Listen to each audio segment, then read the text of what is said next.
well, this is still on the trailer, and we've had a bit of a mishap here with there was a bit of a storm the other night, and when I came out, the trailer had collapsed off its jockey wheel, which I'd already said to the guy was kind of beyond its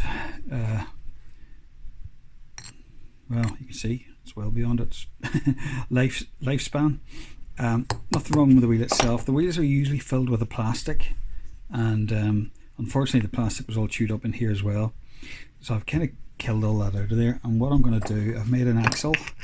This is obviously a rattling fit in there, but it's going to be fitted inside this tube, and so this tube is just going to get cut off to length in here, welded into here as a kind of hub in there, and just going to tack that in basically, and then run this in as a, where's the jockey wheel body, so this will go through in there. I've already drilled that out. Oops, only fits one end, so that'll go through there, and I'll weld a plate or something onto here. The actual design here had spread so much with just the weight of the trailer. I'm not sure that the jockey wheel should be man enough for the job. It's kind of it's quite a sturdy thing, but this plate here, these jaws had spread just so much, and we're just wearing out the whatever this is. It's not quite an axle, it's just something to kind of hold the wheel in position.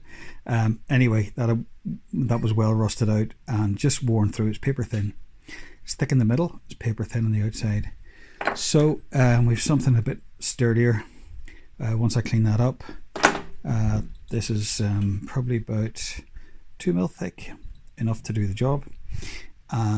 Certainly enough to last. The trailer's about 30 years old, so certainly enough to last a bit longer than give it a little bit more length of life now that all the bearings and brakes and stuff have been done.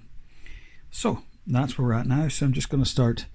I've already cut this to length. That's going to be the axle on the outside. This is going to be on the inside of the wheel.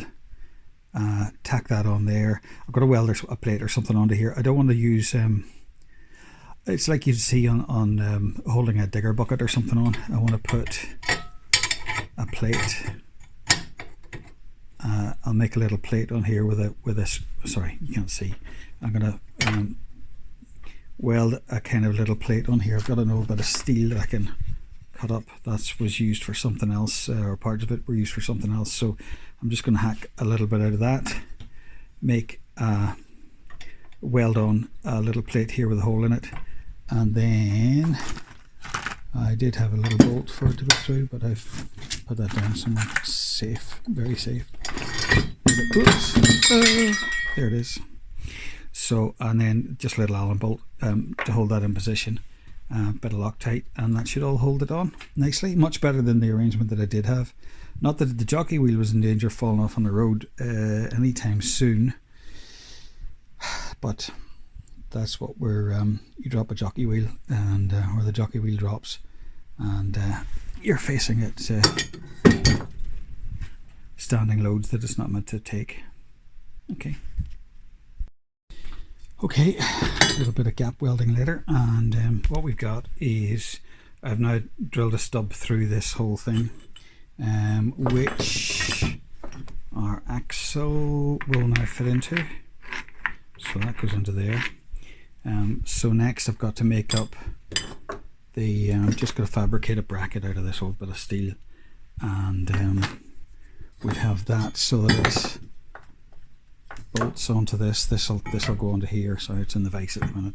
So we put the I've had to straighten the legs in this thing here. They were bowed away out, and that's what happens whenever the trailer's under load with this.